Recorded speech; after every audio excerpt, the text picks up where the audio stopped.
The cameras rolled and the lights above the Kelly Clarkson show cast their warm glow over the set, the audience cheering as Kelly introduced her guest, Aaron Paul, who walked out with a casual smile, waving to the crowd. He looked sharp but relaxed, jeans and a dark jacket, clearly comfortable but with that hint of restlessness that people who know him have noticed before. Kelly welcomed him with her usual energy, saying how excited she was to have him, but almost immediately something felt off in the air. Aaron's smile didn't quite match his eyes, and when Kelly asked about his recent work he leaned back, giving a clipped answer, "Yeah, it's been fine," his tone sharper than expected. Kelly, used to reading people quickly, tried to smooth it over, adding, "Come on Aaron, you've had such a run. People love seeing you on screen, you've been killing it." He shrugged, glanced at the audience, then back at her. "I don't know Kelly, sometimes it feels like people only want me to be Jesse Pinkman forever, like I can't just exist as myself, you know?" The audience murmured softly, a ripple of tension rolling through them because that wasn't the kind of easygoing banter they usually heard at this stage of the show. Kelly smiled, but her eyes flickered with curiosity. She leaned in. "But isn't that kind of what happens when you create something iconic? People just connect to it so much it becomes part of you. I mean, I've got songs that follow me everywhere, and people still want me to sing them 15 years later. It's not always a bad thing, right?" Aaron's jaw tightened and he laughed, but without humor. "Yeah, except when it feels like you're stuck in it forever, when no matter what you do people don't really see you, they just see the character. It gets exhausting." Kelly paused, sensing the edge in his words but not wanting to let the moment turn sour too quickly. "That's real, and I get it, but hey, you've proven you can do other things too.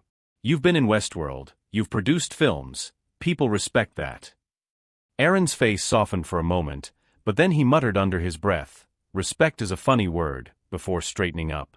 The audience chuckled lightly, unsure if they were supposed to laugh, while Kelly tried to keep the energy balanced. "Okay, so tell me then, what's something you've done lately that you feel really proud of, something that isn't tied to Jesse or Breaking Bad?" For a second Aaron hesitated, then he said, "Honestly? Just trying to live, just being a dad, being present. That feels more real than any of this." The room went quiet for a beat, the audience absorbing his candor, and Kelly nodded warmly. "That's beautiful, man. I love that. But you also have to admit, being here, being part of this world, it means people are always going to ask you questions. Like me right now." She laughed lightly, trying to disarm him, but Aaron's expression darkened. "Yeah, you're asking, but sometimes it doesn't feel like listening, Kelly. Everyone just wants me to repeat the same answers, the same stories, like I'm some machine." The tension cracked through the set, and Kelly blinked, caught off guard. "I don't think anyone here wants you to feel like that. We're just here to celebrate you." Aaron leaned forward, his voice cutting sharper now. "Celebrate me? Or celebrate the idea of me you've decided to put on a screen? You know what, I'm fucking leave now." The audience gasped audibly, the sound of hundreds of people reacting all at once filling the studio. Kelly's eyes widened, she put her hands up, half pleading, half firm. "Aaron, no wait, don't do that, let's just talk this through. Look, I know this is a show and we're live, but I'd rather have an honest conversation with you than some fake glossy version, so please sit down." Aaron froze for a second, standing halfway up from his chair, looking at her, his jaw tight, his hands clenching slightly. The crowd had gone almost silent, phones ready, eyes glued, waiting to see if this was going to be one of those viral talk show meltdowns that people would dissect for weeks. Slowly, Aaron exhaled, sank back into the chair, and muttered, "Fine. But don't expect me to play along with the bullshit." Kelly nodded, calm but firm. "I wouldn't want you to. Let's just be real then." The audience clapped nervously, half in support, half in relief, and the show had shifted into an unpredictable place, the energy now tense and electric, with everyone knowing they were watching something that didn't usually happen on a polished daytime stage.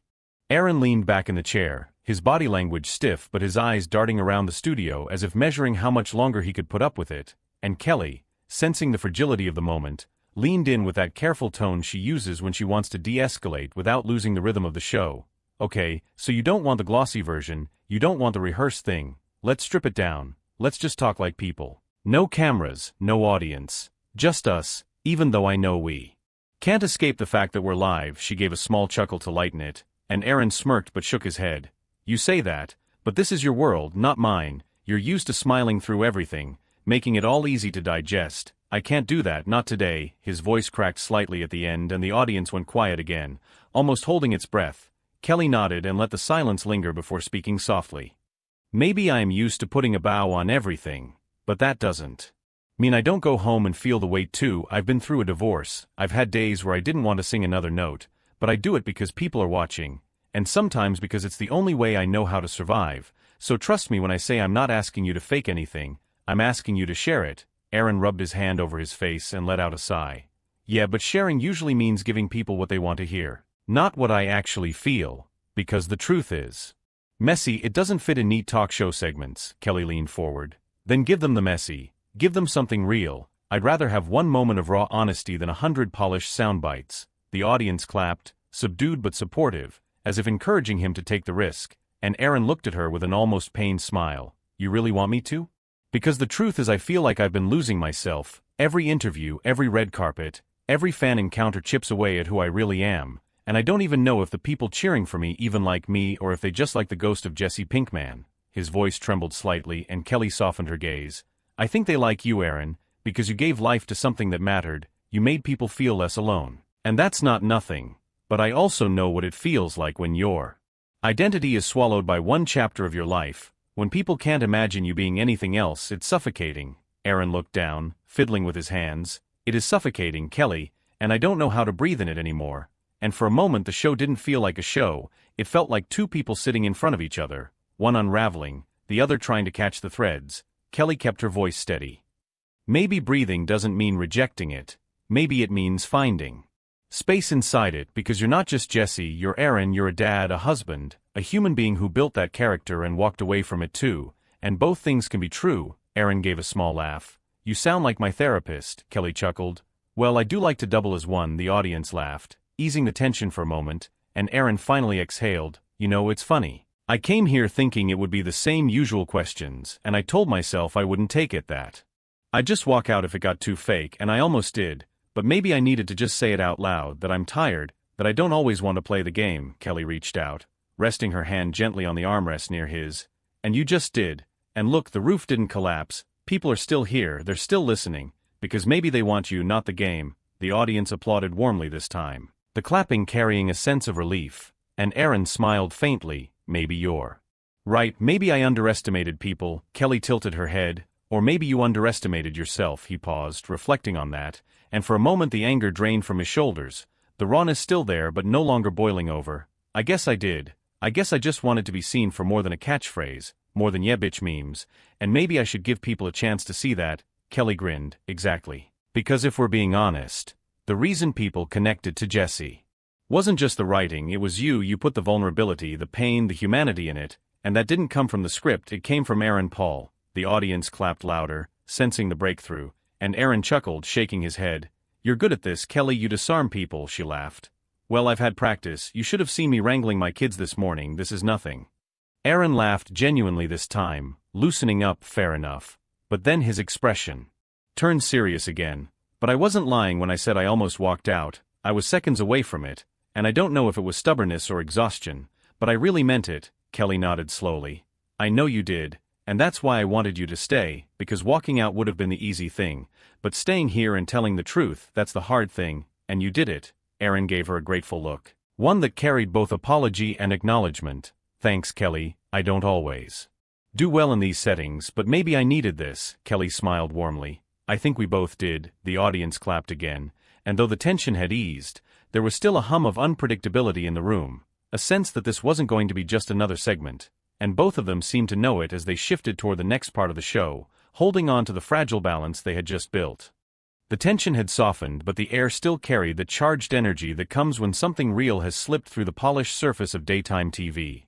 And as the segment continued, Kelly decided to pivot slightly, trying to ground the conversation in something lighter without losing the honesty they had found. "So Aaron, before you nearly gave me a heart attack out here, I did want to ask, what's one moment off-screen that's really stuck with you? Something where you felt truly yourself. No cameras, no expectations." Aaron thought for a second, his eyes narrowing as if replaying memories, then he smiled faintly. "Honestly, it was just a few weeks ago, sitting on my porch with my daughter. We weren't doing anything special, just blowing bubbles, and she was laughing like it was the greatest thing in the world, and I thought, this is it, this is what matters. Not the premieres, not the awards, not the interviews, just that. The audience let out a soft collective sigh, touched by the simplicity, and Kelly leaned in with a warm grin. That's beautiful, and I get it, because those are the moments that keep us sane, right? Like me, my kids don't care if I hit a high note or not, they just want me to sit on the floor and build Legos, Aaron chuckled. Exactly, they don't care who you are to the world, they care who you are to them, Kelly nodded. And maybe that's the best kind of grounding, especially when all of this gets crazy. But just as the conversation was settling into that thoughtful rhythm, a loud crash echoed from backstage, causing both of them and the audience to jolt slightly. One of the cameras panned instinctively toward the noise, and a few crew members scrambled off to the side. Kelly blinked, laughing nervously. Well, that's live TV for you folks, you never know what's going to happen. But Aaron leaned forward, eyebrows raised. What the hell was that?